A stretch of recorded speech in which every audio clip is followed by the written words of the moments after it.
Repanse is already a very solid lord choice in Total War Warhammer 2, but in Game 3 she's going to be even better, considering that the Fey Enchantress is getting a significant nerf, her magic resistance being turned into spell resistance, and the fact that Repanse is kind of a decent brawler melee lord on horseback does mean she'll provide strong capture weight and melee presence in domination mode in Total War Warhammer 3 once Immortal Empires releases. For today, though, we'll have to content ourselves with the Bretonnians up against the Dark Elves. We've got my patron, the Emperor, up against some kind of player, some good player. I forget who it actually is. We'll see at the end.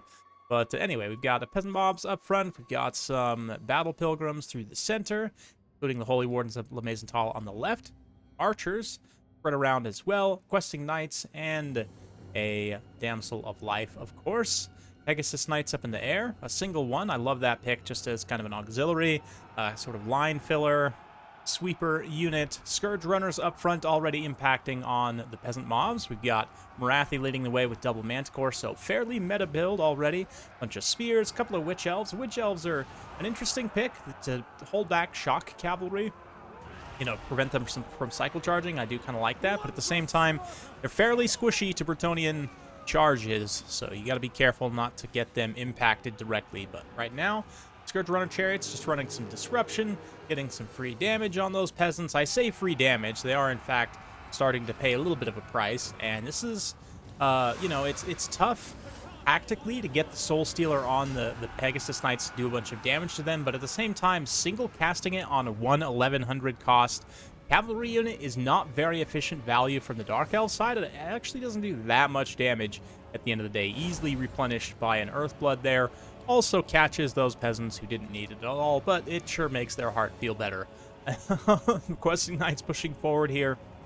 Cold One Knights with their anti-large bonus and charge bonus will trade well initially, but Questing Knights definitely trade much better in a sustained melee engagement, but this Scourge Runner could just get easily collapsed here. Looks like the Holy Wardens are instead coming through to, yeah, just provide some presence. The Questing Knights suddenly realizing there's two Manticores, Morathi, Witch Elves, and Cold One Knights. It's just a lot all at once here. They are going to obviously fall back, get the support of those peasant archers. Meanwhile, over on the far side, this unit of Scourge Runner Chariots continuing to take damage on the return fire from peasants. They only have 50 armor. Sorry, 80 armor. Wow, I thought they only had 50. Anyway, we all learned something new today. But as they come through and help support the Witch Elves in this melee engagement, the Witch Elves are able to very efficiently blend the peasant mobs, but take a lot of damage from the magical melee attacks of the Holy Wardens there. Pretty good stuff. Another Scourge Runner Chariot being ridden down by Questing Knights. Morathi striking the blob, but also risking it for the biscuit, as they say. Nice Soul Stealer will hit a bunch of units at the same time, but there's no infantry or cavalry support here for these three single entities. There's just the three single entities themselves. Makes it fairly risky. The Scourge Runner Chariot could pull through and come in to support this engagement. But right now, this is actually probably not that good of an engagement for the Dark Elves due to the lack of support. And just in general, you can see the Bretonnian numbers coming into play very heavily here, having had almost a 3 times bigger force by model count initially. They just have way more units in order to support. That being said, the sort of low model count, high efficiency of the Scourge Runner Chariots and the Cold One Knights and so forth hasn't really come to bear yet in clearing out high numbers of infantry models, but certainly can if they're able to get free. Manticore coming in for a quick strike. This unit of Questing Knights just gets crushed by Cold One Knights, and a nice concentration of value there from the Dark Elves, given their limited mobility. I mean, I say limited mobility, limited numbers, and almost mobility advantage. These Questing Knights also get routed here. Big terror route, bunker busts, the Foot Squires, and the Battle Pilgrims and other units there into a huge chain route. This side is going to collapse back down in, but we'll see. The Pegasus Knights are still quite healthy, and extended Earthblood hits them and some other units here. Both Paladin and Repanse are also quite healthy as well on horseback, having taken basically no damage. So that is pretty important. The fact that the Soul Stealers so far haven't been going after these single entities. I don't think Damsel does actually have the magic resistance aura, so they will be getting a tiny bit of magic resistance in order to not take as much damage from Soul Stealer. Definitely in this matchup, you can almost guarantee Soul Stealers, so I would probably almost always take that little magic resistance AoE aura. But again, from the Dark Elf player's side, this is the wrong position. You want to cast it on the blob of heroes, not single cast it on the 1100 cost cavalry unit, which granted, you're able to completely finish it off, but value-wise, it would have been much better to hit all these heroes, and it could have hit these Questing Knights too, even. So, anyway, Dark Elves in a good position, though. Still, they've got Murderous Prowess active. Marathi's still quite healthy. These Witch Elves are able to come in here. Nice Doom Bolt impacts Paladin, and he gets immediately enraged by the Witch Elves.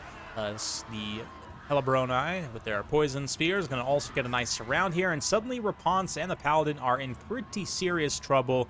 The Damsel of Life probably on cooldown. Nope, there's the Earthblood. I was going to say, I think the Earthblood is pretty close to being available.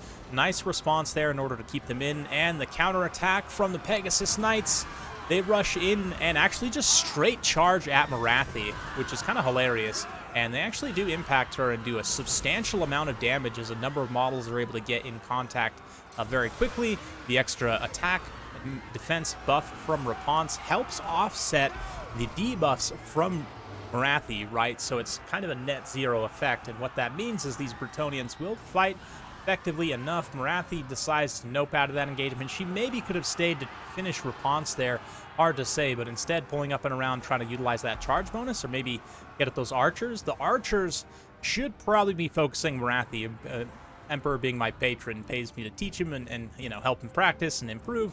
One note here, he does switch quickly onto Marathi, which is definitely the right call. She's got no armor. Archer's focus fire can effectively deal with her in this late game situation. Repanse manages to get away from the Hellebroni and leave them to the fate of Holy Wardens. We'll keep Repanse in the background as she chases Marathi back up into the air, and the Battle Pilgrims smash the Hellebronis. Yeah, burn the bronies, please. Anyway, the archers are continuing to fire as well, and Marathi at this point just gets caught in a concave of angry peasant archers who haven't had bread in 5 days and really could use some rations. There it is. So, interesting stuff. Nice back and forth. Tretch, that's right. I was going to say, I knew it was a player that I was familiar with. ODM Tretch here. Coming in, good fight by him, but the Emperor able to take home the win, and Repanse there holding firm. Nice healing from the Damsel as well. Paladin also gets some pretty good value, but generally Repanse supporting those different units with that very strong passive attack defense buff. Again, I really like it in this matchup specifically to help offset Marathi, although even in Warhammer 3 the magic resistance Enchantress will help, and the Mortis Drain, sort of the AoE damage over time effect that she has with Mist of the Lady, also is pretty good against low HP of Dark Elves. In general, I would say Repanse definitely can handle her own here, and with the support of the Paladin giving her physical resistance, she can give him extra stats. They tandem pair well. They pair as a tandem very well. English, I promise. Albric is also another pretty good candidate. I need to play around with him a little bit more and see, but Repanse and Albric both on horseback are very appealing options to me. Sort of theory crafting for Total War Warhammer 3, but anyway. Questing Knights both pay for themselves. One of the best cavalry units in the game, bar none. Pegasus Knights also, again, I love this as a single sweeper, kind of an auxiliary unit to plug gaps, sort of act as an offset. Nice little rear charges, able to pay for themselves, which is great to see. Also kind of baited a few Soul Stealers, which tactically was quite nice. Holy Wardens also come in and just mop Dark Elves. Great pick in this matchup in general.